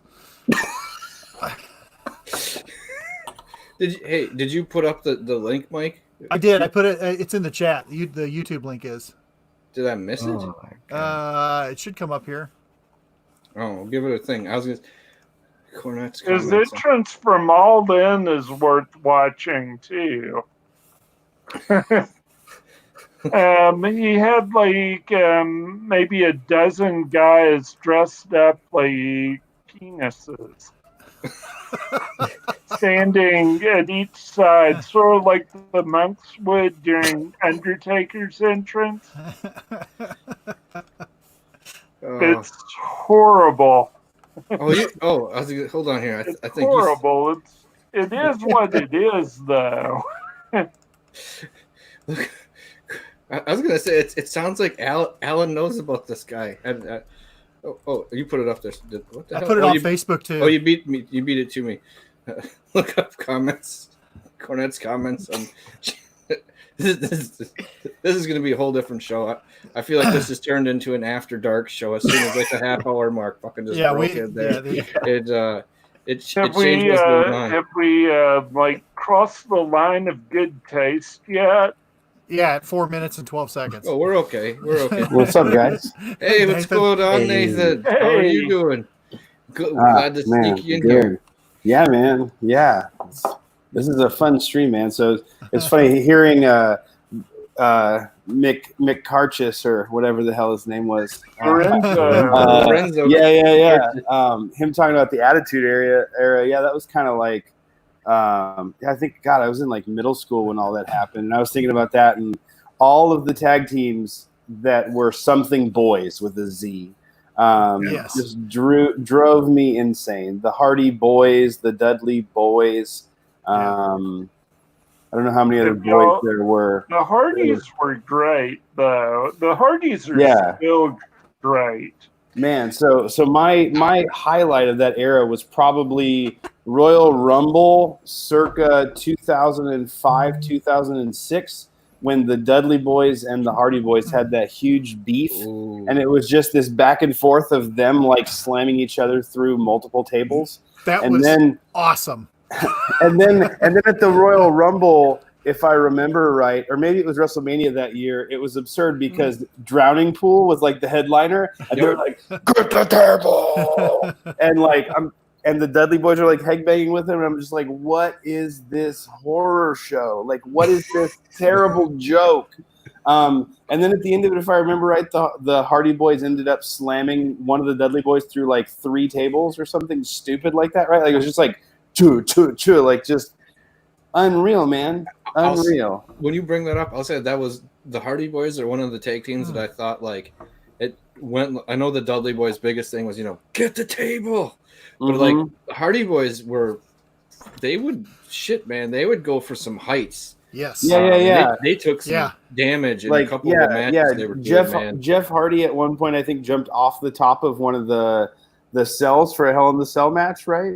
Yeah, and went down through a table.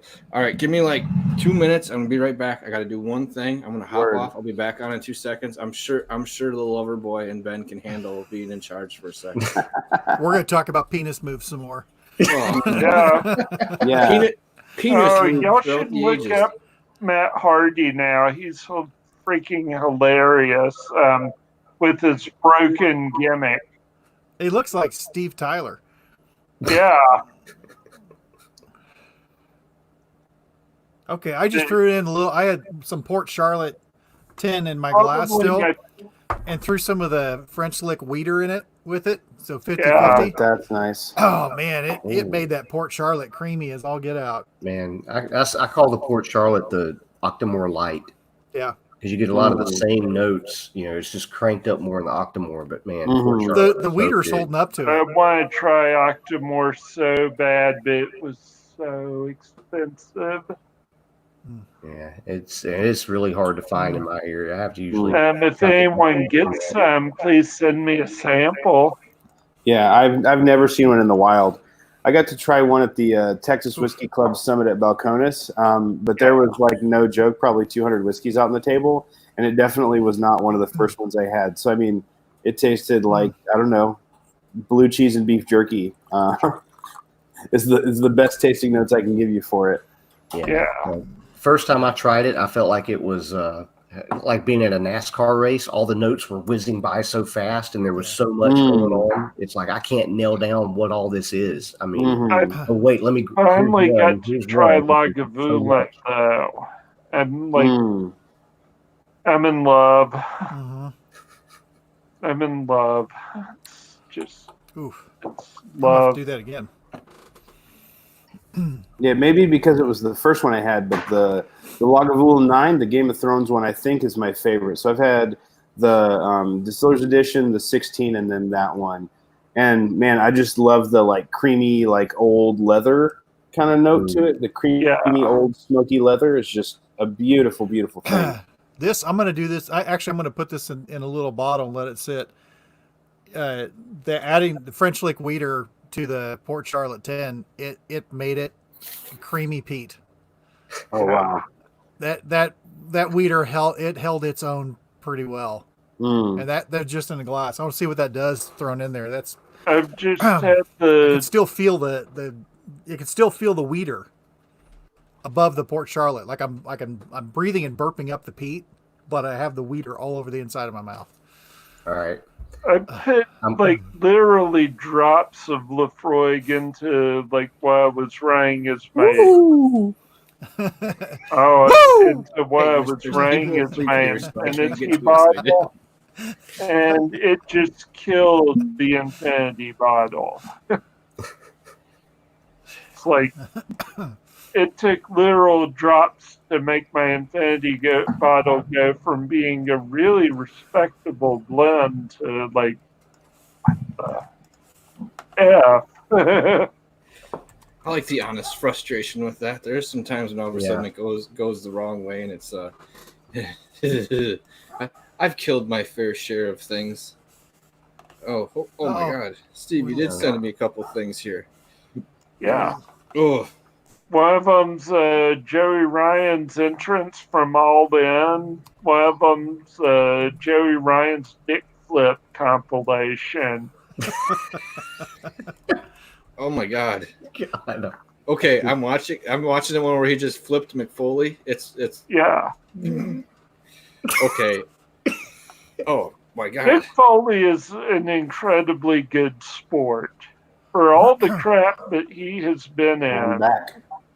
Welcome back. Yeah. Cheers, yes, my brother. Guys. All right, lover boy, you got me on this. I'm going to go grab a bottle of Port Charlotte, and I'm going to get some Lone Elm wheat whiskey, and I'm going to blend that and see what we get. All right. So I gotta brag a little bit. See, that's not cool, man. So I gotta cut off the Joey Ryan stuff in the background. I didn't know that. Like, I'm sorry, the one I was seeing, McFoley actually had a hold of his shit, man. Like, Yeah. You need to show your son those videos. No, I need him to make it to grade Can school. we find a way to share them?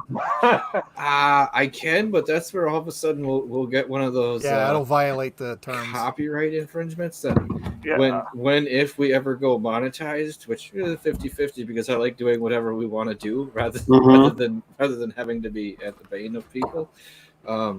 That will come back to bite me in the ass because I will forget to click that as not one we can share anymore. It's like my Patreon for my radio show. No one has joined it. Well, hold on. Like that, I didn't know you had one. I didn't know you had a Patreon. Yeah. And just for the bottom here, like usually we do this at the end. We're an hour and 45 minutes in. We should have done this at the beginning. But yeah, man. Fucking Steve, you have a show going on Thursday nights, right? Like 10 Eastern, right? Thursday nights at 10 o'clock Eastern on claresradio.com. Great radio show. Really wide variety. Definitely, you'll hear like some of the greats, and you'll hear some bands that should have been huge. Yeah, and I'll attest to that because there's been a couple times I know one time you put up like the set list you were gonna do, and I'm like, there's 5-6 bands on here that I'm like I know of that like most people just like skim right over the top of. Shit, man. We keep losing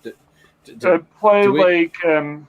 There's a band, Kerosene Halo, that's incredible that I finally put some stuff on. The 77s, check it out on YouTube. Check it out on Bandcamp. My friend Bill Maloney and his band, Vigilantes of Love, Steve Taylor, a lot of it's Christian stuff, but it's just great music, no matter if it's Christian or not. Yeah, once you have a good tune, it's a fun good tune. Yeah, a good tune's a good tune is a good tune. Yeah. Yeah, that Mousineer oak is 1,000,000 times better than that standard Broken Barrel. Okay. What was the ratio that you blended, Mike? I did 50-50. 50-50? Right down the middle. Yeah. Okay. Okay, cool. Hey, we should be rating blends if we come up with something amazing. Pop it on the Facebook page. I got an idea. That's a challenge to everyone who's listening, too. All three of you. If we do another show, but another wrestling show, we should do blends. Blends should be tag team partners. Oh yeah. I mean, that's a great tag team. That's a concept for the whiskey, definitely.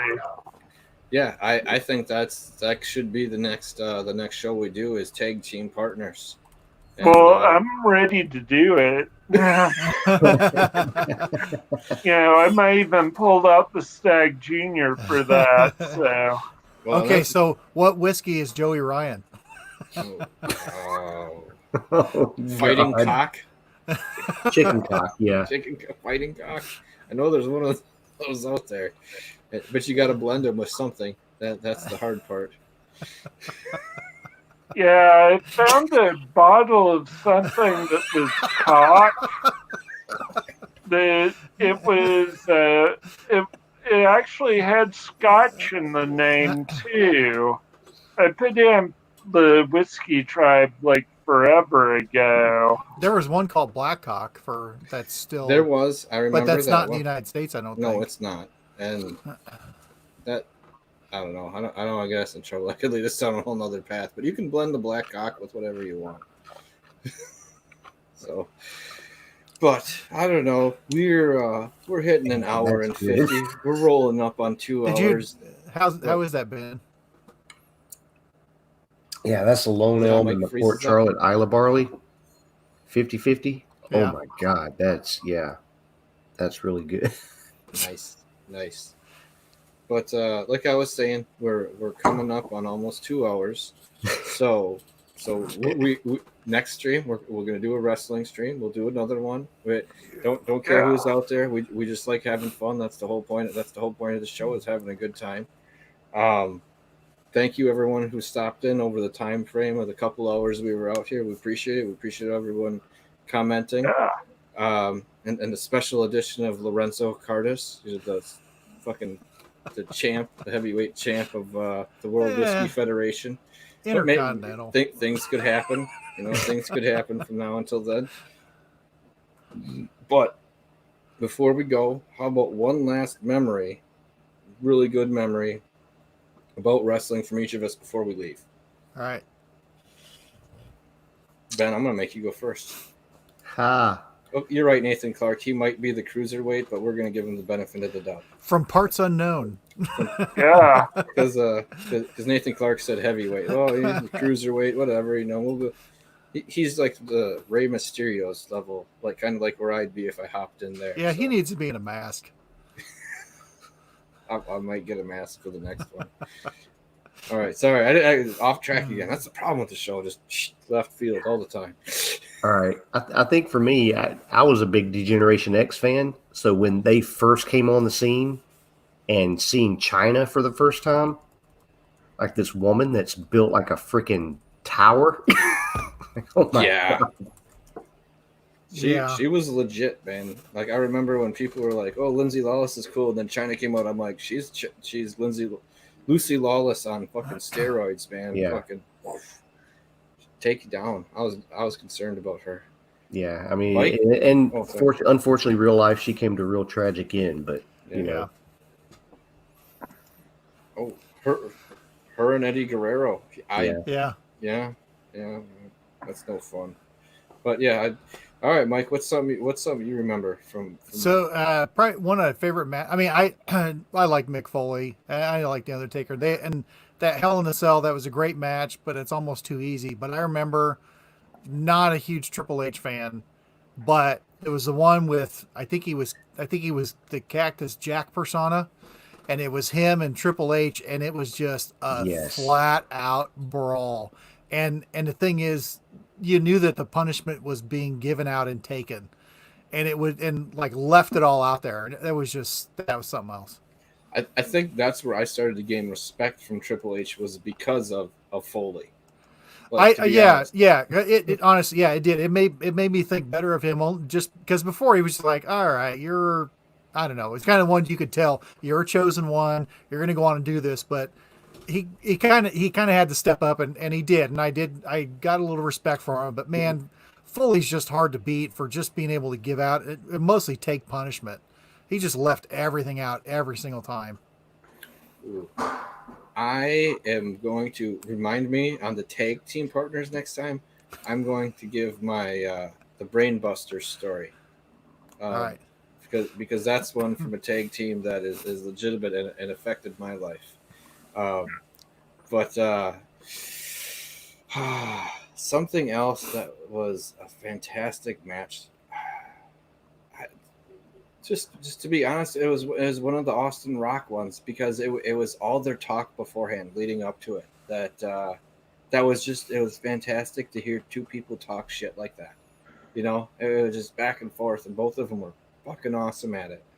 But Vito had me going with some of the Bret the Hitman Hart and the Heartbreak Kid. I was gonna say they had a couple good matches that I remember were just fun to watch. They were just fun to watch, and I know we brought up the whole, that's why Bret punched out Vince McMahon, which is fun for me to think of. But I think they had a couple good matches as well too. There's other people going back that were tremendous as well, but it's not coming to me right now. I'm several drinks in, and that's what's happening right now. Steve, before we go, what's some fantastic thing you remember? Because you lived it more than any of us did. Probably from an old Clash of the Champions. Abdullah the Butcher was teaming with Cactus Jack. And it was just like the bloodiest thing I had seen because it was an 80s Clash of the Champion. And they just like ripped apart this like enhancement talent guy. Hey, oh, hey. That's some good whiskey. I'm looking through like my Facebook page to find that picture of Scotch chicken thing. Okay, I'm actually getting to it, so I'll be able to send it to you in a minute. Scotch chicken. Oh, yeah. Now I know what you're talking about. I'll keep it. Yeah, there's a like thing that was Scotch chicken, and I posted it during the slap a chicken phase of the whiskey tribe. Sorry. Like, you gotta love the tribe. I mean, there's the craziest MFers I've ever, magnificent bastards ever. Yeah, That come out. I mean, I made friends with y'all through the tribe. Oh, yeah. And I was saying, not to give shit to the expanded tribe, but I mean, I do love my people from tier 1 and tier 2. I'm not ripping on all the new people, the 15 to 30,000 people, but when it was 1,000, 2,000, and you saw it grow, that's when I made probably my best amount of friends from it. So it's always been great to hang out with everybody. But we are butting up on the 2-hour mark, and I think that's a good time to call it. It's like 3:00 in the morning for Ben. Yeah, his wife's already asking him to get up and cook breakfast, so we gotta get going here. So yeah, he is a little bit later than all of us. So that is true, but like we were saying, if you haven't stopped in and saw it before, check out Musical Dyslexia with Stephen Card Thursday nights at 10 Eastern. Yeah. Sometime in the next month or so, maybe end of this one, beginning of the next one, we'll set up the tag team thing that we're talking about, tag team night, where you got to have a blend. And it sounds like Alan Bishop's going to come on from Spirits French Lick, maybe even Jolie's husband. He sounds like he might want to be coming on too. So yeah, we need to find Jim Cornette. Well, we could do that too. Okay, I just sent it to somebody. The Scotch essence of chicken. Hold on here. I mean, it looks like a whiskey box too. Oh wait, that's the wrong thing here. Oh, hold on. I sent it to like the. You got me here. Through Messenger. Hold on here. Let's go. Control copy. Oops, shit. All right, let's go. Copy image. Let's see if I can just totally cheat this. Yeah. Do V. Oh, it won't let me do it. Well, I'll put it up there afterwards. We'll put it up on the Facebook page. Okay, that sounds good. The Scotch essence. The essence of chicken. It sounds disturbing on so many levels. I can't. That's just disturbing. That's why when I saw it, I was like, I gotta share this on the tribe. Which I also involved with the Dirt Roadmen, Zach and Jake. Yep. I do a lot of stuff behind the scenes for them, so check out Dirt Roadmen.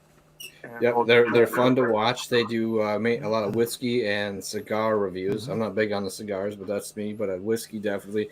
They're trying some different stuff, and you're kind of, like you said, behind the scenes, the little puppeteer and part of that, and they're trying some pretty decent stuff because of you. So so run the marionette. Will do. All right, everyone. You guys have a good night. Thank you, everyone, for stopping on. You guys, we'll see you for another edition of Wrestling and Whiskey in a couple weeks. We'll let everyone know as soon as it starts popping up.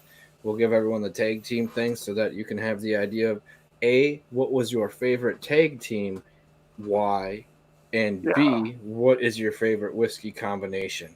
So outstanding. You guys have a good night. We'll see y'all later. Oh, remember to like, comment, and subscribe. I mean, if you watch this all the way for 2 hours, I mean, you should probably hit those buttons. You know, all three of them. Really, that's, I mean, crazy if you didn't. So, like, comment, subscribe. Hey, we'll do a live stream one night where I'll program the radio show while we do the live stream. Well, we can't. We could get in trouble, and they might just kick us off for that. Which I would program it. I didn't say we'd play more than like a 2-second snippet of the songs. We could do. I think it's up to 10 seconds, but you'll have to normally let songs because I have to have that written in there at some point as far as what happens. Sadly. Oh, and coming up, if you're still on the stream, Monday. We are having the Baum Brothers on at 11 o'clock, 8 p.m. Central. They're doing some really interesting stuff down in Galena, Illinois, another place that's a small distillery, but is kind of helping make the town a tourist stop because of what they're doing. So everyone else out there, you guys have a good rest of the night. Thank you for coming on. Remember, it's not the size of the den, but it's the love of whiskey. Cheers, everybody. Amen. Cheers. Let's get into it. 1, 2,